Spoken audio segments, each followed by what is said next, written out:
A gente vai ler então o capítulo 9, do livro, a manipulação e controle.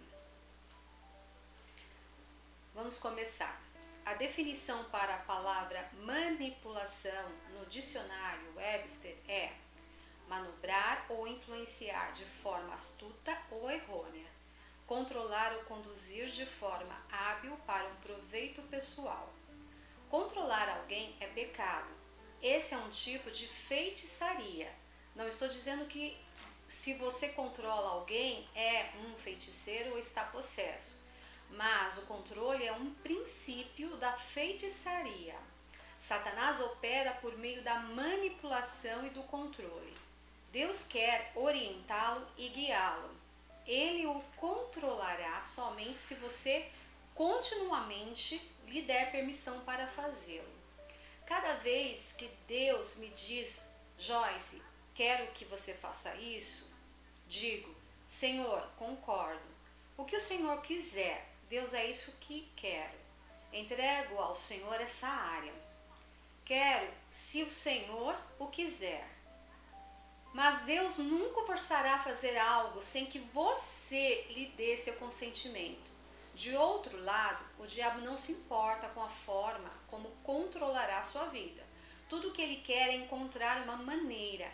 Ele controlará você por meio dos poderes demoníacos que vêm contra a sua mente. Ele o fará por meio de outras pessoas, talvez mesmo daqueles que o amam e nem mesmo percebem que estão sendo usados. Mas, porque você não lhes resiste, simplesmente continuam a controlá-lo. A pessoa que exerce controle simplesmente pensa que, como não há resistência de sua parte, você deseja que as coisas continuem assim. Se você deixar um relacionamento assim seguir por muito tempo, a pessoa que exerce controle se acostumará a fazê-lo. Porque o relacionamento foi construído dessa forma. Quando você decide sair disso, haverá guerra. Você estabeleceu algo do qual o controlador não quer abrir mão, por isso terá de permanecer firme. Se você esteve sob a escravidão do controle de alguém por longo tempo e agora quer ganhar sua liberdade, é melhor estar pronto para resistir, porque o diabo terá uma crise. Observe a definição de controle. Significa dirigir, influenciar, restringir, regular, refrear, exercer autoridade ou tentar impedir. Também significa fiscalizar com duplo registro. Quando leio isso, percebo algo surpreendente. Checar com duplo registro significa que haverá dois controles paralelos. Por exemplo, estou indo às compras com uma amiga e lhe digo, bem, vou comprar algumas coisas hoje e quero controlar o meu dinheiro. Assim, vou anotar tudo o que gastar e quero que você faça uma lista paralela. Então, compararemos nossos registros no final das compras, para nos certificarmos de que fiz uma anotação correta dos meus gastos. Minha amiga estaria mantendo um registro paralelo. Se eu conferisse no final das compras para verificar se ela também registrara certo valor, e ela não o tivesse feito, ou se ela tivesse anotado algo que não anotei, eu saberia que algo estava errado. Uma das minhas filhas frequentemente viaja com Dave e comigo quando ministramos, por isso ela está várias vezes quando faço compras. Pelo fato de vestir o mesmo tamanho de roupas que ela ganha muitas das minhas roupas. Assim, ela tem uma opinião muito firme sobre aquilo que compro. Algumas vezes, quando estamos fazendo compras e tento comprar algo e peço a opinião dela, ela diz, não, você não vai comprar isso, mãe. Anteriormente, eu colocaria o cabide de volta na prateleira e procuraria outra coisa. Então, eu lhe mostraria a roupa seguinte e ela diria, não gosto disso. E novamente eu colocaria o cabide de volta no lugar. Mas quando comecei a ensinar essa mensagem sobre rejeição, Deus me mostrou o que realmente estava acontecendo.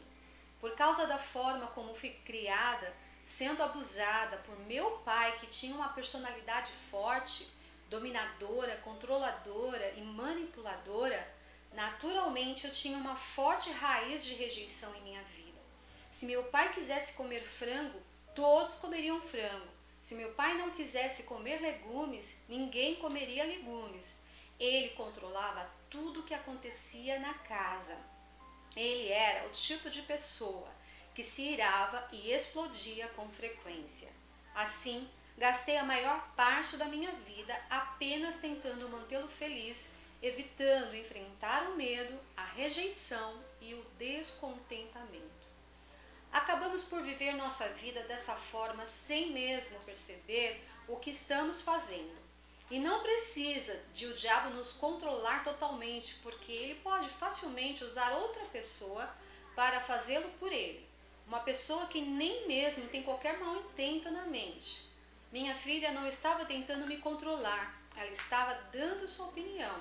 Eu estava deixando a opinião dela me controlar por causa da raiz de rejeição.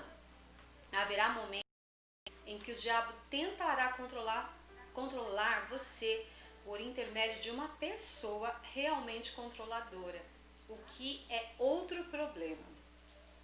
Não direi que o diabo não criará situações para colocar essas pessoas em sua vida, porque ele certamente o fará. Muitas vezes, aqueles que têm um terrível medo de rejeição se casam com alguém com uma vontade forte. Creio que Deus os coloca juntos. Sabe por quê? Porque você nunca vencerá o medo do homem se não for forçado a confrontá-lo e a enfrentá-lo. Se você sempre procurar por alguém que não o rejeite e sempre disser, não me faça isso, não me faça sofrer, você realmente estará dizendo, não quero confrontar o problema. Não quero lidar mais com isso, apenas estarei junto de pessoas mansas, doces, ternas, amorosas, que nunca me darão problemas. Mas isso não funcionará. Cedo ou tarde, para vencer o medo, você terá de resistir a alguém. Talvez seja um chefe, um amigo, um cônjuge ou um filho. Muitas pessoas que têm uma raiz de rejeição têm filhos com vontade determinada, e a menos que ela lide com seus próprios medos, seus filhos a controlarão. Eu tinha um medo terrível de desagradar aos outros e fazer as pessoas ficarem iradas. Por isso sempre tentava manter todos satisfeitos. Eu simplesmente queria manter todos felizes. Não queria que alguém se desapontasse comigo. Eu tentava arduamente ser perfeita e viver minha vida de tal forma que ninguém encontrasse algo errado em mim, pois assim não me rejeitariam. Eu não teria de experimentar essa dor. Receber esse ensino de Deus realmente abriu meus olhos. Quando percebi a verdade, comecei a levar esse conhecimento em minhas compras com minha filha. Percebi que ela realmente não se importava com o que eu comprava. Ela é uma filha muito boa e submissa, e tudo que eu deveria fazer era dizer-lhe, bem, gostei, por isso vou comprá-la. E ela teria dito, está bem, e tudo terminaria assim. Ela estava dando a opinião dela, mas o próprio medo de não agradar as pessoas me levava a ser conduzida pela opinião delas, em vez de pelo meu próprio desejo. Outro lado dessa questão é que algumas vezes quando faço compras com ela, tenho dúvidas se algo ficou bem em mim. Assim pergunto, o que você acha? Algumas vezes ela diz, não, realmente não gosto. Isso serve como uma confirmação de que eu realmente não devo comprar aquilo. Portanto, há necessidade de equilíbrio. Você não deve ficar irado com isso e começar a dizer a todos ao seu redor, não tente me dizer o que devo fazer. Vou fazer o que quiser e isso não é de sua conta. Mantendo o equilíbrio necessário. Tenho aprendido que devemos ter equilíbrio. Sem ele, ouvirmos uma mensagem de que Algumas vezes faço coisas para ver meu marido feliz porque eu o amo. Mas se eu fizesse essas coisas por causa de manipulação ou controle, odiando o que estava fazendo, sentindo que aquilo não era a vontade de Deus ou interiormente ressentida, eu estaria desobedecendo a Deus. Se eu tentasse agradar a Dave, mas uma guerra secreta estivesse explodindo dentro de mim, isso causaria grandes problemas em minha vida e em meu casamento. Por muito tempo em minha vida, permiti que outros mantivessem um registro paralelo para mim. Em outras palavras, eu começava a fazer algo e imediatamente procurava um olhar de aprovação. Estava secretamente dizendo: está bem para você? Não é errado esperar a aprovação de alguém ou obter um olhar de aprovação ocasionalmente, mas é errado quando você começa a desmoronar se não obtiver tal coisa. Desafio-o a começar a resistir a algumas das coisas às quais você tem se dobrado, porque dobrar-se o faz infeliz, a menos que seja dobrar-se diante de Deus. Romanos 8:2 diz: pois a lei do Espírito da vida, que está em Cristo Jesus, a lei do nosso novo ser, me libertou da lei do pecado e da morte. Estive meditando sobre esse versículo por muitos anos antes de compreendê-lo. Você sabe o que diz Romanos 8? Se eu deixar sua opinião tornar-se lei para mim, então estarei vivendo debaixo da lei do pecado e da morte. Isso é pecado para mim porque não estou seguindo o Espírito. Pecado produz morte em mim. Não estou dizendo que vou cair prostrado e morrer, mas sofrerei as coisas relacionadas com a morte. Isso matará minha alegria. O ladrão vem somente para roubar e matar e destruir. Mas Jesus disse: eu vim para que vocês tenham e desfrutem da vida. João 10:10. A lei de espírito da vida em Cristo Jesus me libertou da lei do pecado e da morte. Agora sou livre para seguir a direção do Espírito Santo, ajudando alguém com raiz de rejeição. Se você é casado ou conhece alguém, tem um filho, trabalha com alguém que tem raiz de rejeição, como pode ajudá-lo a encontrar a liberdade? Quando você ama a Deus, quer ajudar outros a sair da escravidão da raiz da rejeição. O que você pode fazer? Certamente, você não pode gastar toda a sua vida apenas andando nas pontas dos pés para não machucá-los, porque isso o colocaria em escravidão. Mas você pode exortá-los, edificá-los e encorajá-los. Quando eles fizerem algo bom, não ignore isso. Elogie-os, porque eles precisam de bastante encorajamento. Se fazem algo quase totalmente certo, com algum pequeno erro, não destaque o que fizeram de errado e nem ignore o que fizeram corretamente. À medida que você continua a encorajá-los, descobrirá que após um tempo eles não precisarão disso tão frequentemente. Se você tem autoridade sobre essa pessoa e tem de corrigi-la, use Gálatas 6:1 como orientação, que diz: irmãos, se alguém é surpreendido numa conduta incorreta ou pecado de algum tipo, vocês que são espirituais, que são responsivos e controlados pelo Espírito, devem corrigi-lo, restaurá-lo e reintegrá-lo, sem qualquer senso de superioridade e com toda a mansidão, permanecendo atentos a si mesmos, para que vocês também não sejam tentados. Não corrija com ar de superioridade, faça-o com gentileza e humildade, porque Deus tem me dado uma personalidade forte, me expresso de maneira bastante direta, mas tenho aprendido a ser dócil, gentil e amável com pessoas que se assustam com meu tipo de personalidade, porque estou numa posição de autoridade na maior parte do tempo. Algumas vezes tenho de corrigir pessoas. Quando faço, geralmente lhes conto sobre algo que fiz de errado e como pude superar isso. Todos nós fazemos coisas erradas e essa pessoa a quem dirijo precisa saber que não é um caso isolado. Eu lhe digo, você é grande, você é uma pessoa maravilhosa, não quero que isso a machuque e a faça pensar que você não é boa. Veja, não podemos deixar de corrigir as pessoas simplesmente porque elas têm uma raiz de rejeição, mas podemos abordá-las com amor e atentarmos para nunca nos aproveitarmos delas por causa de suas fraquezas. Manter o equilíbrio é muito importante e Deus tem todas as respostas.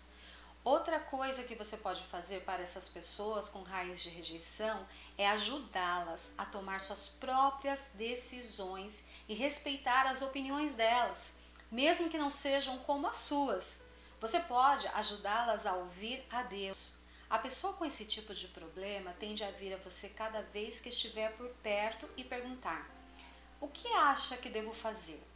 Diga-lhe: bem, penso que você deve ouvir a Deus. Creio que você pode ouvi-lo. Se ela perguntar novamente o que você pensa que deveria fazer, então diga: bem, você me dirá o que pensa que Deus está dizendo, e então lhe direi o que penso.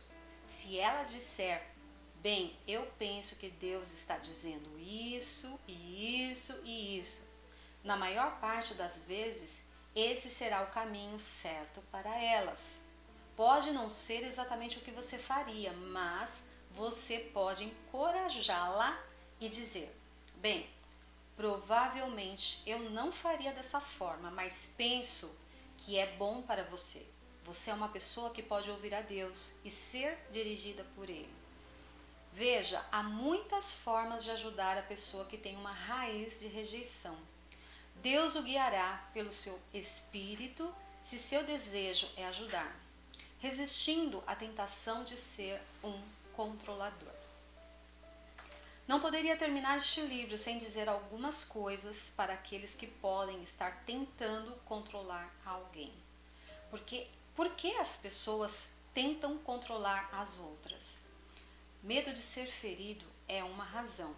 Fui ferida tantas vezes em minha vida que imaginava que se estivesse no controle de tudo o que acontecesse, ninguém poderia me machucar. Realmente operei em ambos os lados desse problema. Por causa do medo da rejeição, frequentemente permitia que outros me controlassem.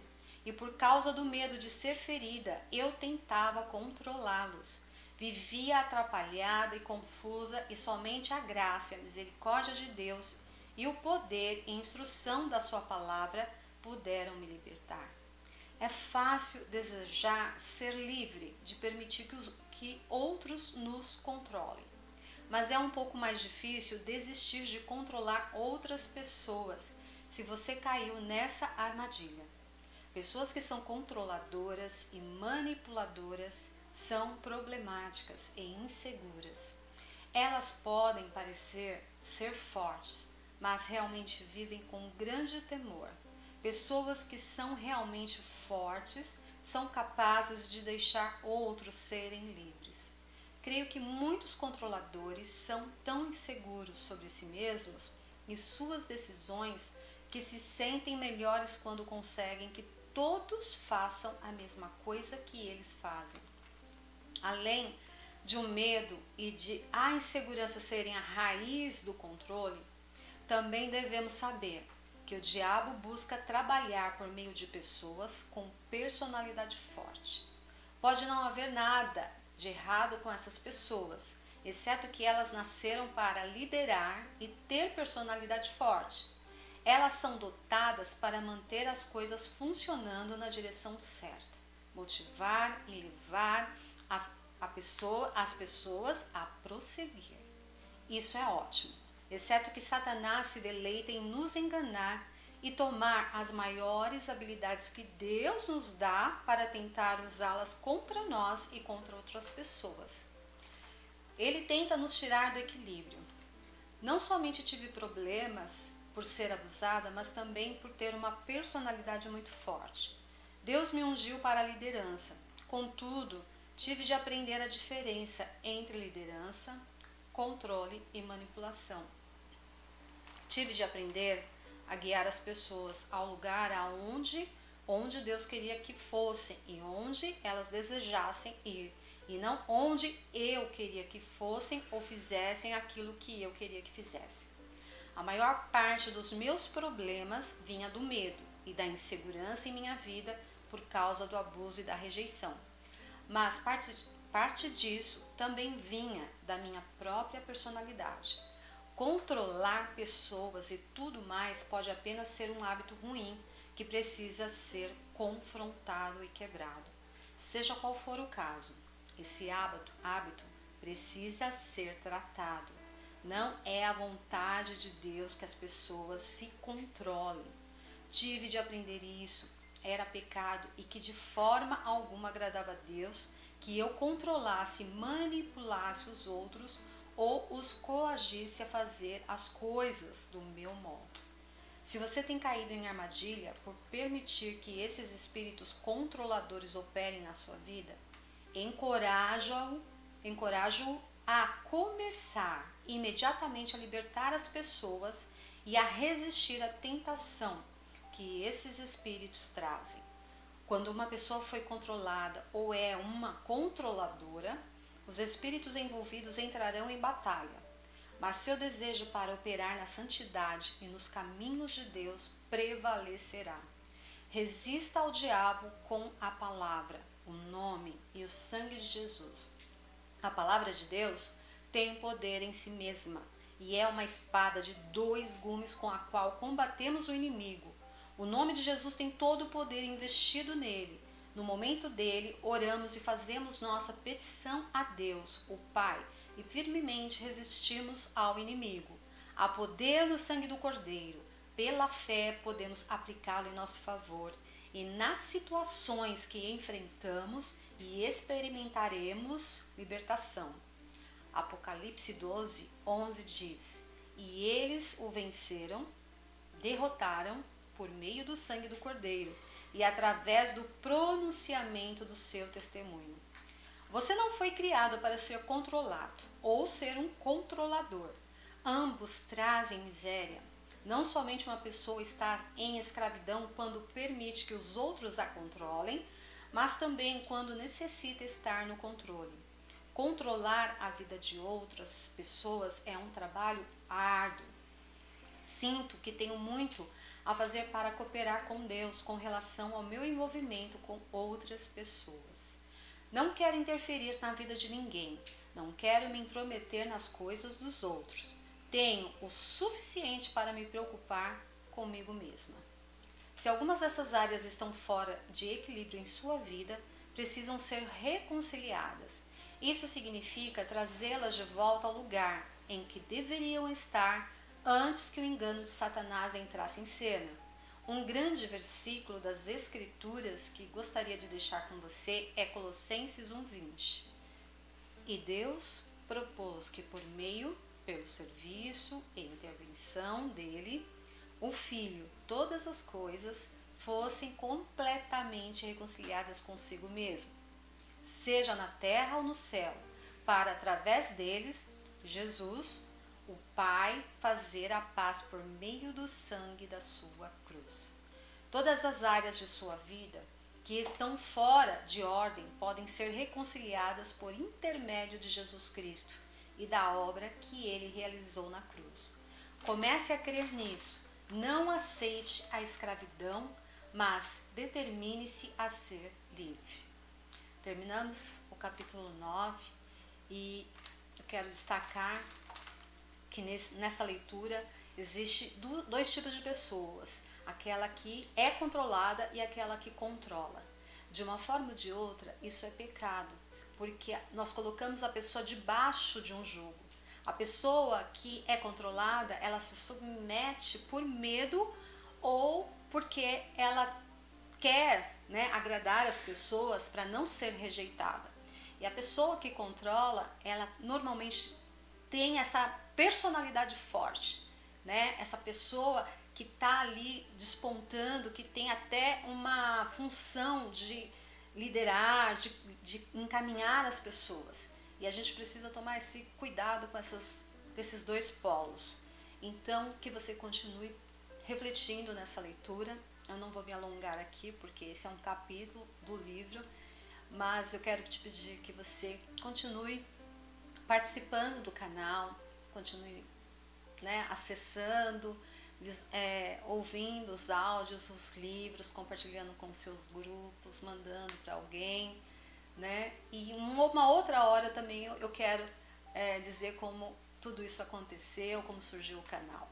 Que Deus te abençoe, que o Senhor continue te inspirando, te dando fome, né, da leitura, da palavra de Deus, dos livros, para que você possa crescer e abençoar outras pessoas. Um grande abraço e até mais. Até a próxima leitura. Abre o canal e comenta aqui como tu me agradece. Tá online. Gente, a gente tem aqui alguns comentários. Eu vou aproveitar então para responder aqui. Deixa eu dar uma olhadinha aqui.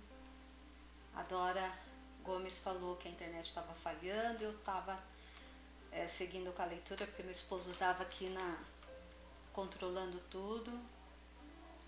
Ah, tá. A Dora Gomes falou para ler os livros do Luciano Subirá. Ela sugeriu Agir Invisível de Deus. Ó, Dora, legal. Vou dar uma olhada nesse livro. Muito bacana. Muito bacana mesmo. Deixa eu ver mais alguém aqui. Espera aí. Aqui. A Lidiane Dama, né? Colocou lá, Deus abençoe você, é um instrumento maravilhoso de Deus. Terminei o livro Vinho Novo. Que legal, Lidiane. Parabéns pela leitura completa, viu? Muito legal. Vou iniciar esse livro da Joyce, estava na minha lista. Que bom. Deu certo, então. Ela também falou que o Agir Invisível de Deus, do Luciano Subirá, deve ser maravilhoso. Olha isso, ó. Então esse aí vamos colocar na nossa próxima lista. E tem mais umas outras aqui. Acho que é só isso, né? Gente, muito obrigada, então, mais uma vez. Um abraço, um beijo no coração de vocês. Deus abençoe, viu? E até mais.